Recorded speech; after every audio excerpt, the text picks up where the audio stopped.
Orçamento de Estado é marcado pela questão da inflação, como foi discutido aí. E a inflação tem dois tipos de efeitos. Por um lado, temos as pessoas que irão perder poder de compra, irão perder as suas poupanças, também irão perder esse poder de compra.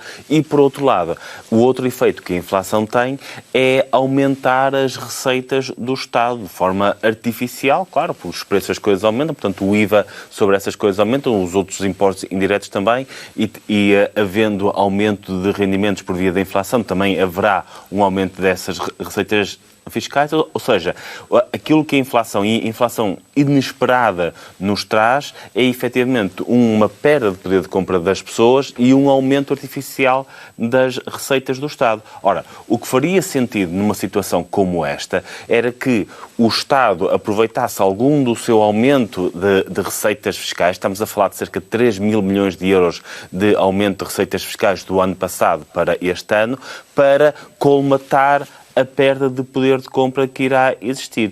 E isso, pelo que vimos, não irá acontecer, ou pelo menos não irá acontecer tanto como poderia acontecer. E daí temos apresentado a nossa proposta de redução do IRS nos escalões mais baixos, ou seja, as pessoas que normalmente são mais afetadas pela inflação, por estes níveis de inflação, reduzir a carga fiscal nesses escalões, com uma taxa única que iria apenas até ao nível de metade do salário dos deputados.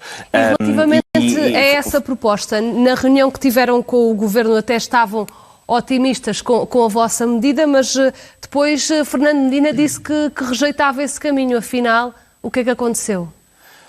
Nós estávamos otimistas não pelo aquilo que aconteceu na reunião, mas por todos os fatores que vinham indicando, que nós tínhamos apresentado essa proposta em plenário, o Partido Socialista convocou a Iniciativa Liberal para discutir o orçamento, quando só essa proposta tinha sido apresentada até esse momento. Tinha havido alguma abertura, até de uma declaração da ministra Mariana Vieira da Silva, em usar algum deste aumento de receitas fiscais para colmatar as questões ligadas com a inflação, e nós, obviamente, ficámos otimistas que esta podia ser uma das propostas aceitas. O ministro Fernando Medina optou por dizer que não seria, e nós ficamos com pena, porque essa opção do PS e do Governo demonstra uma coisa muito clara, que o problema, que os argumentos que normalmente eram utilizados contra a ideia da taxa única da Iniciativa Liberal, parece que caíram todos. Normalmente eram usados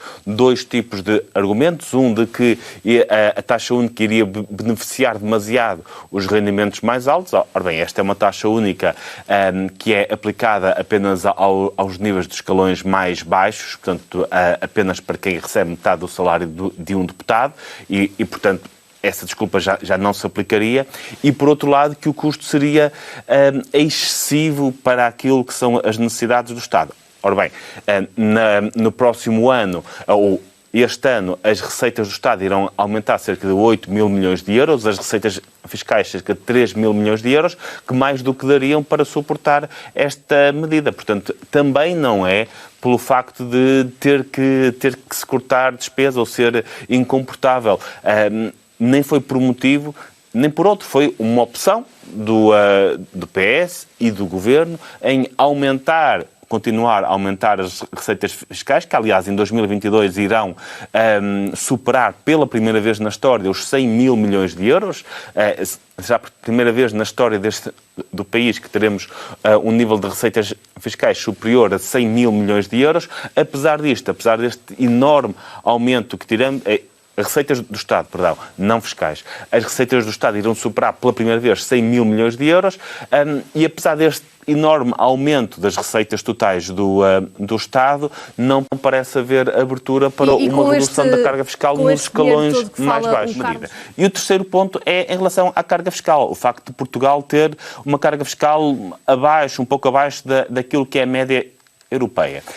É verdade que estatisticamente Portugal tem uma carga fiscal abaixo da média europeia. Só que quando olhamos para os países com os quais Portugal concorre, ou seja, os países de mais baixos rendimentos, não encontramos nenhum que tenha uma carga fiscal tão alta como a nossa. E qual é o nosso problema. Nós, quando competimos para reter talento, quando competimos para atrair investimento, para o crescimento das nossas empresas, não estamos hoje a competir com a Suécia ou com a Alemanha. Estamos a competir precisamente com os países que têm o nosso nível de rendimento ligeiramente superior ou ligeiramente inferior.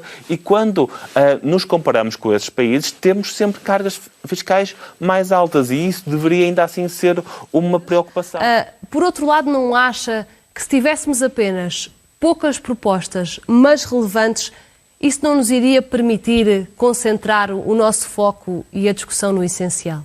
Eu confesso que concordo inteiramente com essa perspectiva. Acho que muito daquilo... Eu só comecei a ler as propostas, grande parte delas só foram apresentadas na última sexta-feira. Comecei a ler este fim de semana e grande parte daquilo é simples spam legislativo, sem qualquer expectativa de ser aprovado. É basicamente um concurso de números, de medição de quem é que consegue apresentar mais propostas, e grande parte aquelas coisas até nem sequer estão particularmente bem escritas. Portanto, não gosto muito dessa competição para ver quem é que coloca mais propostas. Acho que faria muito mais sentido termos uma discussão em torno de algumas propostas mais significativas. Obviamente, os partidos têm uma obrigação que o deputado Miguel Cabrita falou aqui, que é de apresentar as propostas com que vieram a eleições, mas muitas daquelas, vê-se que são coisas repetidas de anos anteriores, que são colocadas todos os anos,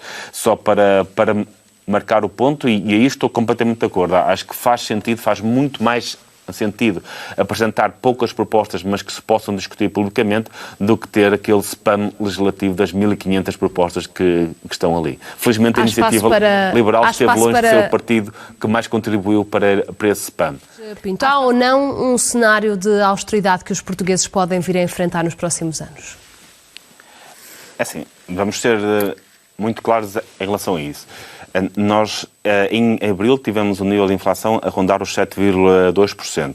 Claro que isto pode diminuir ao longo do ano, podemos chegar ao final do ano com algo mais próximo daquilo que está previsto no orçamento, mas se tivermos efetivamente um aumento de poder uma inflação de 7,2% para este ano, o que isto quer dizer na prática e numa linguagem que as pessoas entendam é que quem mantiver o seu rendimento fixo terá uma perda correspondente à perda num subsídio Natal. É disso que estamos aqui a falar.